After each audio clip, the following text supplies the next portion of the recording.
सर्वे भवन्तु सुखिनः सर्वे सन्तु निरामया सर्वे भद्राणि पश्यन्तु माँ कश्चित् दुःखभाग् भवेत्।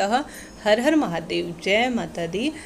जब हम भगवान के आगे रो देते हैं, भावुक हो उठते हैं, तो यह क्या संकेत देता है? कभी ना कभी आपके साथ भी यह बात हुई होगी कि आप किसी विशेष मंदिर में या जिस भी इष्ट को आप मानते हैं, माता रानी, भगवान शिव, कोई भी देवी देवता जो आपको विशेष रूप से अपने सखा के रूप में आप उन्हें जानते हैं, अपने पिता के रूप में जानते हैं, अपने भाई के रूप में मानते हैं, उनके आगे रो देते हैं, तो यह क्या अर्थ है? इसका क्या संकेत है?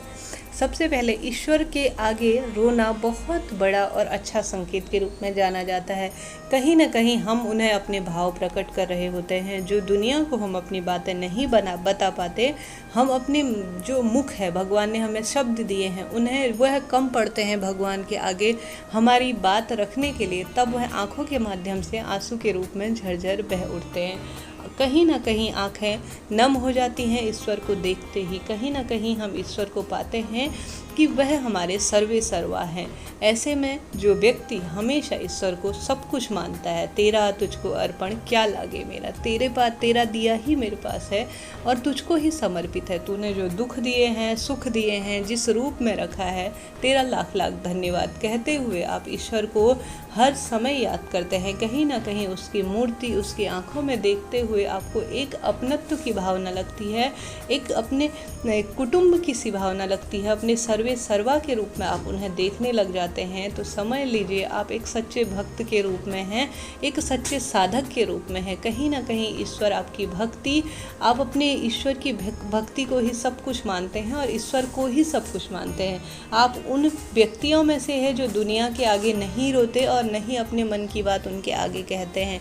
सिर्फ आप अपने सब कुछ अपने इष्ट को मानने लग जाते हैं और उन्हें ही अपनी मन की बातें कहते हैं।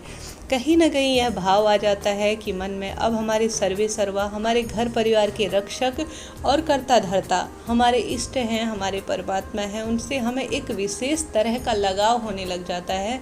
तो समझ लीजिए आप जो है ईश्वर को सब कुछ मानने लगे हैं। जिस व्यक्ति के अंदर स्वयं यह गुण आ जाता है, कहने का अर्थ है उन्हें भगवान को देख के एक स्नेह की सी भावना आ जाती है, आँखों में कहीं ना कहीं आंसू आ जाते हैं, आँखें नम हो जाती हैं, तो यह सच्ची भक्ति का सूचक है। ऐसे में आप सभी के साथ भी यह बात कभी ना कभी हुई होगी। ऐसे में आपने भगवान श्री कृष्ण को देखा होगा, जब सुदामा उनके पास आते हैं, भगवान सिर्फ भाव के भूखे हैं। ऐसे में आप सभी भी आवश्यक रूप से कभी ना कभी आप सभी के साथ यह बातें होती होंगी। आपको यह कभी नहीं सोचना चाहिए कि यह क्यों हो रहा है। यह आपके मातृत्व का प्रतीक है, यह आपके एक सच्ची भक्ति के रूप में, प्रतीक के रूप में इसे जाना जाता है। इस चीज़ को आप सभी को पॉजिटिव वे में लेना चाहिए। हालांकि इसका कई अर्थ रूप में निकाल के आते हैं।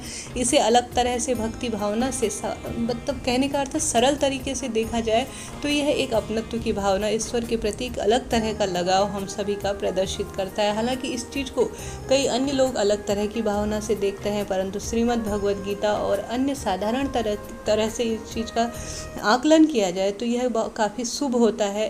कहने का अर्थ है यहाँ पर आपकी सच्ची भक्ति प्रकट होती है। आप ईश्वर को सब कुछ मानते हैं, आप दुनिया के सामने आपके शब्द कम पड़ते हैं उस बात को कहने के लिए, तब आपकी आंखों से आंसू निकल के आते हैं। मुझे उम्मीद है आप सभी भी ईश्वर को अपने सर्वे सर्वा मानते होंगे, प्रत्येक कार्य को उसे श्रेय देते होंगे। जैसा भी है, मनोकामना पूर्ति होने में ज़रूर समय लग रहा है, परंतु मनोकामना पूर्ति होगी। मन में कहीं ना कहीं ईश्वर के प्रति एक अलग तरह का विश्वास है, धैर्य है, जो आपको सभी प्राणियों से अलग बनाता है। आज की वीडियो आप सभी को मुझे उम्मीद है पसंद आई होगी। माता रानी, भगवान शिव की कृपा आपके घर परिवार पर बनी रहे। हर हर महादेव, जय माता दी।